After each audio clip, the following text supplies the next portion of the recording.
इंतखाब सैयदा उम्मुल मोमिनीन उम्मे सलमा भी बयान करती है, मेरे आका अलैहिस्सलाम के दीवानों, क्या किसी की शहादत के मौके पर हुजूर इस तरह खून समेटते नजर आए? क्या किसी की शहादत के मौके पर इस तरह जुल्फें बिखरती नजर आई? किसी की शहादत के मौके पर इस तरह दाढ़ी बिखरती नजर आई?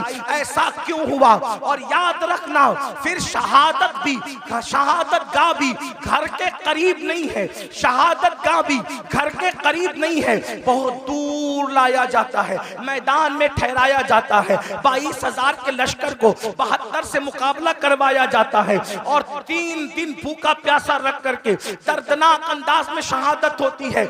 वजह क्या थी? मैं फलसफे शहादत नहीं बयान कर रहा हूं, सिर्फ अपने जवानों की तवज्जो चाहता हूं।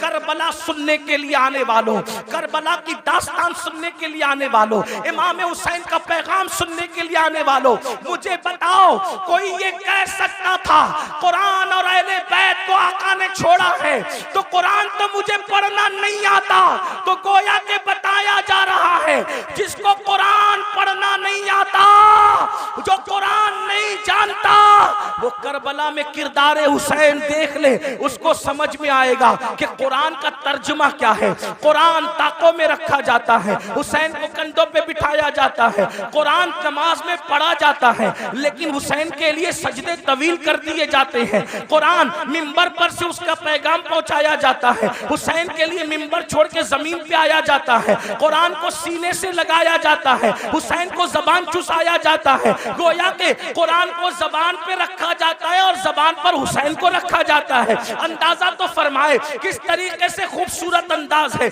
अल्लाह अकबर, जिस सीने में कुरान आ जाए वो सीना रोशन हो जाता है। और अल्लामा अब्दुल रहमान जामी लिखते हैं, हुसैन पाक इतने खूबसूरत थे कि रात के अंधेरे में जब गलियों में चलते थे तो चेहरे से ऐसी रोशनी निकलती थी कि उस रोशनी में लोग सफर तय करते हुए नजर आया करते थे।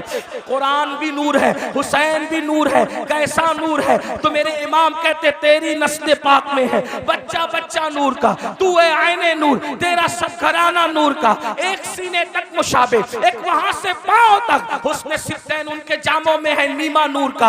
अब मुझे बताओ, अल्लाह के रसूल फरमा रहे हैं 2 भारी चीजें छोड़ के जा रहा हूं, इनको पकड़ना, गुमराह नहीं हो सकते। एक कुरान है, दूसरी मेरी अहले बैत है। इमाम मैदान में आए और मैदान में आने के बाद वक्त का सबसे बड़ा मुजरिम, वक्त का सबसे बड़ा गुंडा, वक्त का सबसे बड़ा पलीद, वक्त का सबसे बड़ा दीन का दुश्मन यजीद पलीद लईन के सामने मुकाबले के लिए खड़े हुए। अब जरा तवज्जो करना मुसलमानों, गौर करना, मेरी कौम के जवानों गौर करना। इमाम अली मकाम अला जद्दी वाली सलाम मिशन लेकर करबला में आए। कौन सा मिशन? दीन को बचाने वाला मिशन। कौन सा मिशन? दीन के तहफ्फुज का मिशन। कौन सा मिशन? शरीयत के तहफ्फुज का मिशन। कौन सा मिशन? गलबे दीन का मिशन। अब आपसे पूछना चाहता हूं मेरे आका अलैहिस्सलातु व तस्लीम के प्यारे दीवानों, अल्लाह के रसूल फरमा रहे हैं 2 भारी चीजें छोड़े जा रहा हूं, एक कुरान है, दूसरी मेरी अहले बैत है। और फिर अहले बैत से मोहब्बत के बारे में इतनी तालीम दी, इतनी तालीम दी, इतनी तालीम दी, फरमाया उज़क्किरुकुमुल्लाह फी अहली बैती, उज़क्किरुकुमुल्लाह फी अहली बैती। ऐ लोगों, मेरी अहले बैत के बारे में अल्लाह से डरते रहना, मेरी अहले बैत के बारे में अल्लाह से डरते रहना। अपनी गोद में अहले बैत को बिठाकर फरमाया, लोगों मैं अपनी अहले बैत तुमको बतौर अमानत सौंप करके जा रहा हूं, मेरे बाद मेरी अहले बैत के साथ तुम क्या सुलूक करोगे ये मैं देखूंगा। मेरे बाद मेरी अहले बैत के बारे में मेरे नायब बनना, जैसे मैं अहले बैत से मोहब्बत करता हूं तुम भी अहले बैत से मोहब्बत करना। अब आपसे पूछना चाहता हूं, मोहब्बत अहले बैत की दावत इतनी ज्यादा क्यों दी गई? बल्कि यहां तक फरमाया खास तौर पे अहले बैत में इमाम हुसैन के बारे में, हुसैन मिन्नी व अना मिनल हुसैन, हुसैन मुझसे है, मैं हुसैन से हूं, हुसैन मेरा है, मैं हुसैन का हूं। और फिर क्या फरमाया, अहब्बल्लाहु मन अहब्ब हुसैना, कि जो मेरे हुसैन से मोहब्बत करेगा अल्लाह उससे मोहब्बत करेगा। यानी अल्लाह का महबूब बनना है तो मेरे हुसैन से मोहब्बत करो। अब आपसे पूछना चाहता हूं, अहले बैत से मोहब्बत करने वालों, अहले बैत से प्यार करने वालों, आप मुझे बताओ जिस चीज से जिसको मोहब्बत होती है वो उसकी नकल करता है। मिसाल के तौर पर अगर किसी बंदे को किसी आलिम से मोहब्बत है तो वो आलिम की नकल करेगा, किसी को क्रिकेटर से मोहब्बत है वो क्रिकेटर की नकल करेगा, किसी को हीरो से मोहब्बत है वो हीरो की नकल करेगा, किसी को बाप से मोहब्बत है वो बाप की नकल करेगा, किसी को को माँ से मोहब्बत है वो माँ की नकल करेगा, किसी को टीचर से मोहब्बत है वो टीचर की नकल करेगा। गर्ज के मोहब्बत इंसान को नक्काल बना देती है। जो जिससे मोहब्बत करता है उसी के अंदाज में चलता है, उसी के अंदाज में बोलता है, उसी के अंदाज में सोच बनती है, उसी के अंदाज में फिक्र बनती है, उसी के अंदाज में तखज्जुलात और तसव्वुरात का माहौल क्रिएट होता है। आपसे पूछता हूँ, ऐ अहले बैत से मोहब्बत का दावा करने वालों, मेरे आका ने तो ये फरमाया जो मेरे हुसैन से मोहब्बत करेगा वो अल्लाह का महबूब बन जाएगा। अब बताओ, मौला हुसैन से प्यार करते हो, मौला हुसैन से मोहब्बत करते हो? यकीन जाने पूरी दुनिया के अंदर इंसान इमाम अली मकाम से मोहब्बत का बड़ा दावा करता है, लेकिन एक चीज तुमसे पूछना चाहता हूँ, हजारों के इस मजमे में ऐ आशिकाने रसूल, ऐ आशिकाने हुसैन, मुझे बताओ जिस चीज से इमाम हुसैन ने नफरत की है, आखिर हमारी जिंदगी के अंदर वो चीजें क्यों नजर आती है? जिस चीज से इमाम हुसैन ने नफरत की है आज वो हमारी जिंदगी में क्यों है, वो हमारे माशरे में क्यों है, वो हमारे समाज में क्यों है? आप कहेंगे कौन सी चीज से नफरत की है और कौन सी चीज हमारे माशरे में और समाज में मौजूद है? आइए मैं आपको बताऊं, कुछ चीजें मैं गिनाता हूं, उसके बाद हम खुद ही सोचेंगे। ज्यादा देर तक आपका इम्तिहान नहीं लूंगा, लेकिन तवज्जो करना, ऐ इमाम हुसैन के नाम पर इस महफिल में आने वालों, खड़े रहकर बैठ करके तकलीफ में गुफ्तगू सुनने वालों, याद रखना इमाम से सच्ची मोहब्बत कर लो, क्योंकि इमाम की मोहब्बत का सिला क्या है?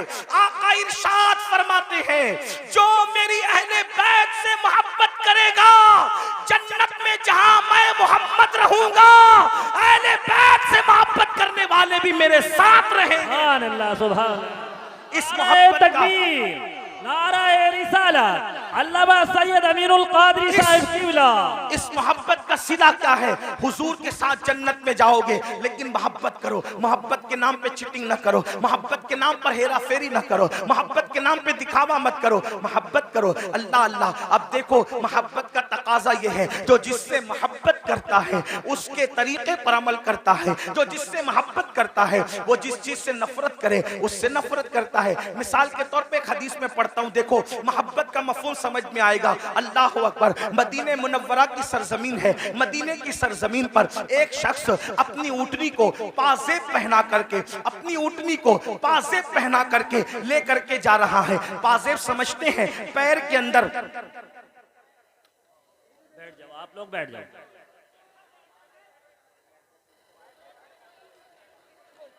पैर के अंदर जो घुंघरू बांधे जाते हैं उसको पाजेब कहते हैं। पाजेब किसको पहना के ले जा रहा है? ऊँटनी को। तवज्जो करना, माए और बहनें भी मौजूद है, उनकी भी तवज्जो। ऊँटनी को पाजेब पहना कर ले जा रहा है, छम छम की आवाज ऊँटनी के पैर में बंधे हुए पाजेब और घुंघरू से आ रही है। उम्मुल मोमिनीन सैयदा आयशा सिद्दीका ने जैसे ही घुंघरू की और पाजेब की आवाज सुनी, फौरन कान पर हाथ रख लिए और अपनी कनीज से कहा, जाओ उस ऊँटनी वाले को मेरा नाम कहना और मेरा नाम लेकर के कहना, खबरदार ऊँटनी रोक दे। जब ऊँटनी वो रोक दे मेरे नाम से तो उससे कहना पाजेब उतार दे।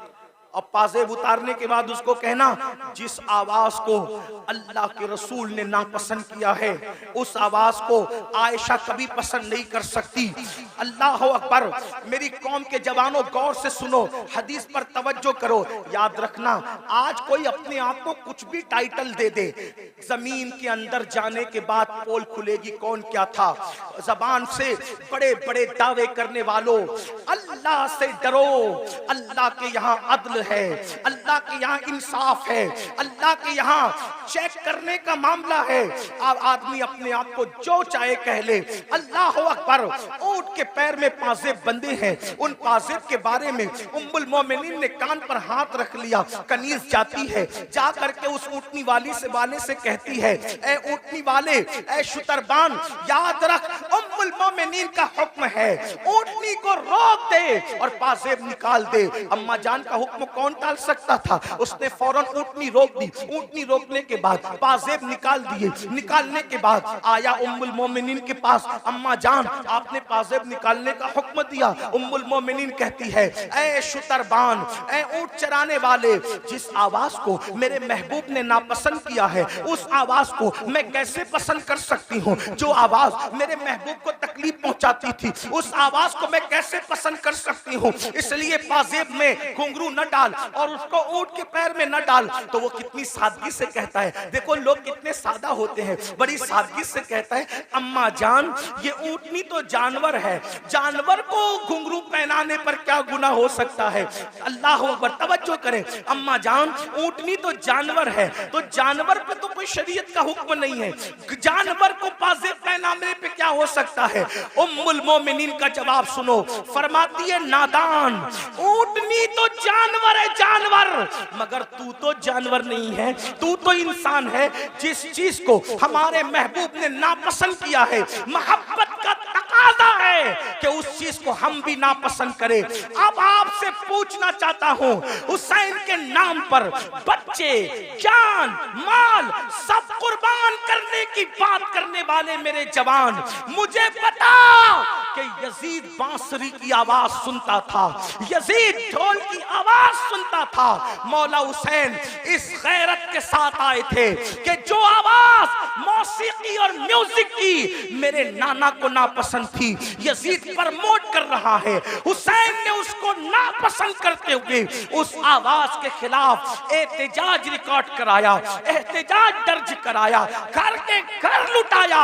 हुसैन पाक से मोहब्बत करने वालों, बताओ ये जो कानों में ईयरफोन लगाकर रोजाना गाना सुन रहे हो, कारों में सफर करते हुए जो गाने सुनते हो, और वो भी इतने गंदे गंदे गाने जो इंसान की शहवत को उभारे, जो इंसान को गुनाहों पे उभारे, क्या भूल गए रसूलुल्लाह सल्लल्लाहु अलैहि वसल्लम का फरमान? अल्लाह के रसूल फरमाते हैं, बारिश के बरसने पर जैसे सब्जा पैदा होता है, वैसे म्यूजिक की आवाज की वजह से इंसान के दिल में निफाक पैदा होता है।